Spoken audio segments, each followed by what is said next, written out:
Welcome back everybody, Dan here for Sim Racing Source. Thanks so much for joining in for today's video. So in the past couple of weeks, I've done a ton of videos that had something to do with RaceRoom. And I was actually really surprised at how many people put in the comments of those videos that they really would love to race RaceRoom, but they're having a lot of trouble getting the force feedback to feel right. I've even had some people say that the game was terrible because the force feedback was terrible. And I just couldn't hardly believe where in the world they were getting that information or why they would think that. So I wanted to make a video kind of giving my force feedback settings for RaceRoom. Hopefully it'll help you guys out. But I wanted to mention real quick before we just go into the game and I basically show you what values I'm using. I think the reason why a lot of people struggle with the force feedback in RaceRoom is because it actually has a feature that's really great for a lot of us, but it can actually be harmful to many people that are not familiar with what settings do what for force feedback. And so basically RaceRoom has a ton of sliders that you can adjust for a ton of different things. A lot of them kind of look the same, but they actually do very different stuff. So you can very easily make the force feedback worse when you're tweaking those values. When you're actually trying to make them better, you can actually make them worse. It's actually easy to do that. So I wanted to kind of give you what I use. And now I am using currently my AccuForce direct drive wheel, but this is basically the exact same force feedback values that I used for my Thrustmaster TS PC Racer, and very similar values to what I used when I was running with the Thrustmaster TX. I've also ran it with the Logitech G29. So these values should be a good baseline for whatever wheel you're using. You just may have to tweak a few things. So what I'm going to do first is I'm going to hop over to my AccuForce Sim Commander software and show you what my baseline settings are in the Sim Commander. Okay, so here we are over in the Sim Experience Control Center. This is the Sim Commander software that comes with any AccuForce wheel when you purchase it. Got a lot of information here. Most of you don't care about this if you're not using the AccuForce wheel, but if you are using the AccuForce wheel, I wanted to include this so you can see what I actually have in my control panel. Now the control panel for the AccuForce is kind of deep within a bunch of different menus, but it's under settings, and then you go to AccuForce steering, and then you'll see that there's these values here. Now, you can create profiles for the AccuForce. Some games I think that I need to use a profile, so I do. Other games I do not. I actually do not use a specific profile for RaceRoom. I think the out-of-the-box force feedback is fine, and so I just run the in-game force feedback with my Sim Experience AccuForce. But I do want to show you what my general settings are. So basically, right here, for every game that I play without a profile, these are going to be the same settings, and I am looking around my camera here. But you can see right here, I've got it on default. So basically what you can choose here are a bunch of different presets that basically make the wheel stronger or less strong. I keep it on default. Default works for me. The intensity I have at 50%. Now, if you're running a Thrustmaster TS PC Racer or some kind of wheel that is less strong than even that, in the control panel for that specific wheel, you're probably going to want to crank up the overall forces. For example, for my TS PC Racer, I ran that at 90%. When I was running a Thrustmaster TX, I ran that at 100%. That's in the control panel of your specific wheel. As you can see, for this AccuForce, it is a direct drive wheel. It's much stronger. I run it at 50% here, and then I tweak the intensity elsewhere, as in the game or somewhere else. The AccuForce, I do put the smoothing on 35.3. That is pretty high, as you can see. That is because the AccuForce can be a very chatty or talkative wheel. If you don't have the smoothing up. A lot of the forces kind of make some noise, and so I kind of like to smooth that out so the noise goes away. In RaceRoom, I do run 900 degrees of rotation. I've got my stop spring on 7.1%. That's going to be a personal preference. As you can see in the rest of this stuff, it's all down at 0. All right, I've got no stop dampener, I've got no spring, no friction, no dampener, no inertia. I don't like any of those additional effects. I just want the force feedback to feel like it's supposed to coming out of the wheel.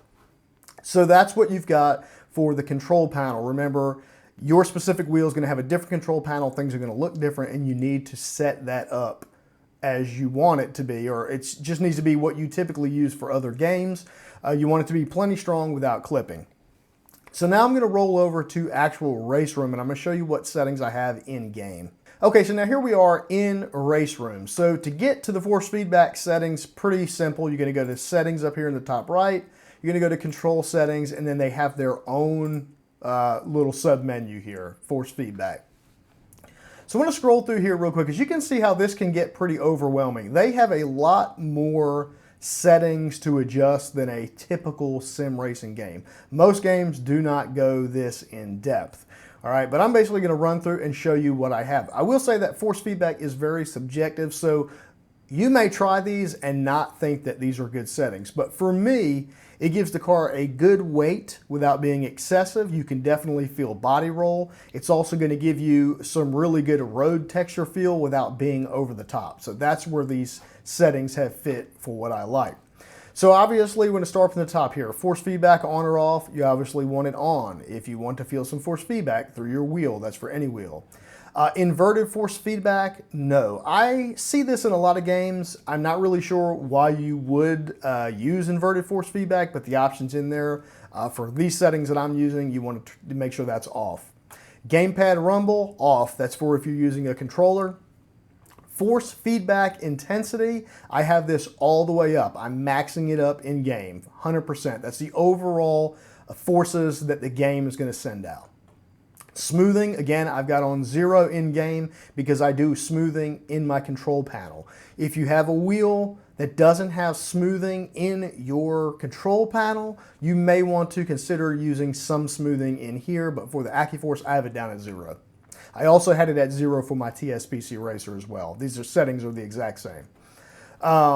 Force feedback spring, 0. I don't like the spring feeling. And force feedback damper, I've also got it at 0. I don't like those artificial centering feelings and things like that.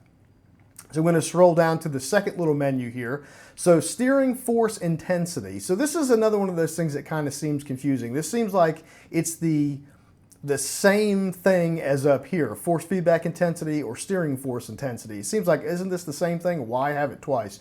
Well, actually in RaceRoom, this steering intensity is just the amount of steering forces that are felt through tires and the steering rack and things like that. So you can turn this down, but you're still going to get road texture feel and stuff like that as long as you have the total force feedback intensity turned up. This is an individual slider for steering force intensity. That's the tires, the lateral forces, the steering rack, things like that that you see down here. This is going to control how strong these items are, nothing else. So steering force intensity I have at 70. The force feedback minimum force I have at 3%. I probably could actually go at 0% with the direct drive wheel, but I just have it at 3. That's where I had it at my TSPC Racer, and I didn't really change it. I will say, though, if you're running something like a G29, T300 RS, TX, one of the lower end wheels, you may want to bump this minimum force up to maybe 10%. That way you've got more feeling in the center of the wheel when you're going straightaways and things like that. That's what that is going to do. For this direct drive wheel as well as my Thrustmaster TSPC Racer, 3% was fine, and I probably could have go down to 0 with this direct drive wheel. Understeer effect is something I typically turn off in most games. However, it is really, really informative in RaceRoom, so I keep that at 40%. It actually works really good in RaceRoom. Vertical load is going to be the tire load, the weight of the car as it moves up and down on the tires. That's the force you're going to feel there. I kept that at 60%. That seems to feel pretty good, so try 60% on that.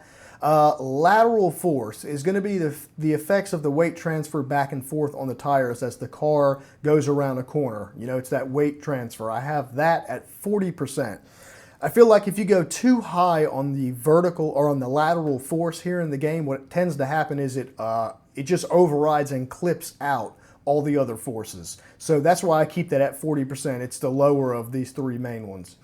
Steering rack is going to ignore the tire forces, and it's just going to be those those feelings you get through the actual steering system or steering rack within the car. This is a very informative thing, and that's why I've got it up at 50%. This is going to give the steering rack, to me, when I played with it, kind of feels like the more steering rack you have, the more you feel the car wanting to correct itself in a slide and stuff like that.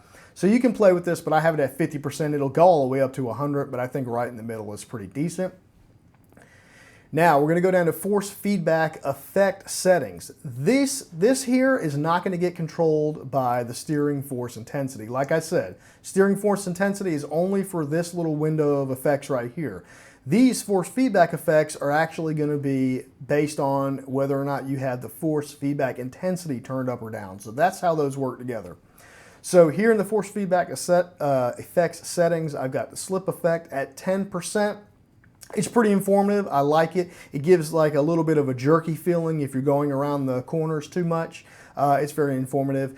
Engine vibrations is going to be that's going to be up to you. Do you like to feel the engine when you rev it up? I don't per se. I don't like to feel it through the wheel. Some people do. So, you know, turn it up or down, whether you like it. I turn it all the way off. I wouldn't go more than maybe about 10% here because those vibrations are just going to kind of like, you're going to feel them constantly, and it's going to take away from the other effects that you're feeling through the wheel, even in something like a direct drive wheel. Curb vibrations, I have that at 10%. I've played around with this a lot. I think it's enough to be informative, to let you know when you're hitting a curb, but it's not so far over the top that it's annoying. Shift effect is a cool effect. I will admit I've used it in the past because it gives you a little jolt in the steering wheel every time you shift. However, when you're trying to be very competitive and you're actually trying to race, it just gets in the way. It's kind of annoying, so I turn it off.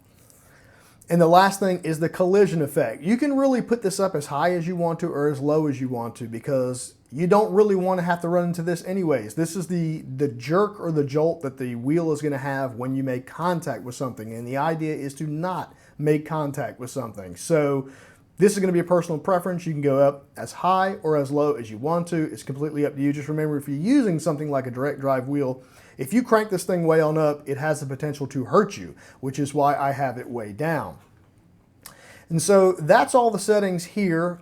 You do want to make sure that you go in and make sure that all of your, let me see if it's in advanced. Yeah, so here we go.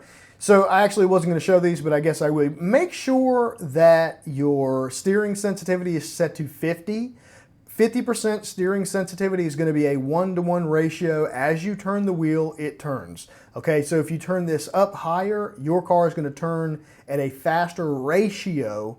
And if you turn it down, the car is going to turn at a slower ratio. So you want to keep this right in the middle. I can't think of a reason why anybody would want to change the steering sensitivity, but I guess it's there because people do. Throttle sensitivity, 100%. Brake sensitivity, this is what I was talking about in my top, or in my 5 tips of advice to make faster lap times.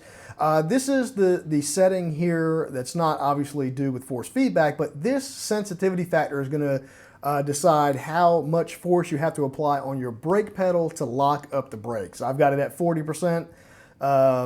Seems to work well for my brakes, which are the Fanatic V3s. But this is going to be completely based on what set of pedals you have in your preference. Clutch sensitivity, 50%. This stuff is going to be personal preference, but would you really, and the reason why I came over to this the only reason why I came to this setting was because you want to make sure you have no dead zones. I don't know why certain games have steering dead zones as a default. What that will mean is that when you start to turn the wheel, nothing will happen for a few seconds and then the wheel starts to turn. That is crazy. I do not know why they have dead zones. Just make sure the dead zones are turned down to 0.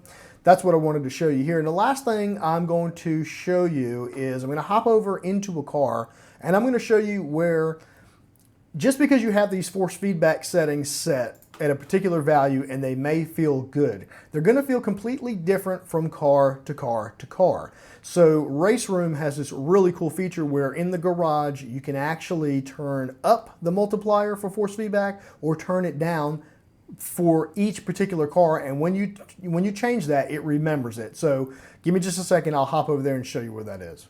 All right, so here we are in the game, and the setting that I'm talking about here is actually going to be under car setup. So you're going to go to car setup and steering settings. So this is going to be a wheel range that you can pick for a particular car. This is going to be a steering lock, and this is going to be your force feedback multiplier. The wheel range is very self-explanatory. The game will set it automatically for the car you're driving. If you don't like it, you can adjust it. But the force feedback multiplier is where you're going to be able to make the particular force feedback settings that you've picked in the main menu stronger or less strong for a particular car. This particular car that I'm sitting in, I've got it scaled up 3 times because it's kind of light on force feedback. This makes it feel right to me. Some cars I actually back down to like 0.5 times because the force feedback was too heavy. So it's going to be different depending on what kind of tires, it's all different factors, the suspension, whether it's soft or heavy. So some force feedback in particular cars will be just naturally less strong than others, and you want to be able to adjust it. Thankfully, RaceRoom has given us this force feedback multiplier to adjust that without having to go back in the settings and adjust those overall forces. So that's it. That makes me have a really good, enjoying time when I'm driving in RaceRoom. I really feel connected to the cars. The force feedback's not over the top, but there's plenty of information to let me know what the car is doing. So, try these out. Let me know if they end up helping you, because I kind of feel bad for all the people that said that they don't enjoy the force feedback in this game, because it is fantastic when you get it set up correctly. But I can definitely see how you could mess it up pretty easily with all the sliders that they have. So that's going to be it for this one, guys. Hopefully this didn't run too long, but if you did enjoy it, please click that like button. And if you're not subscribed, go ahead and subscribe to be notified every time I drop a new video. Thanks so much for watching, guys. I'll talk to you in the next video. We'll see you later.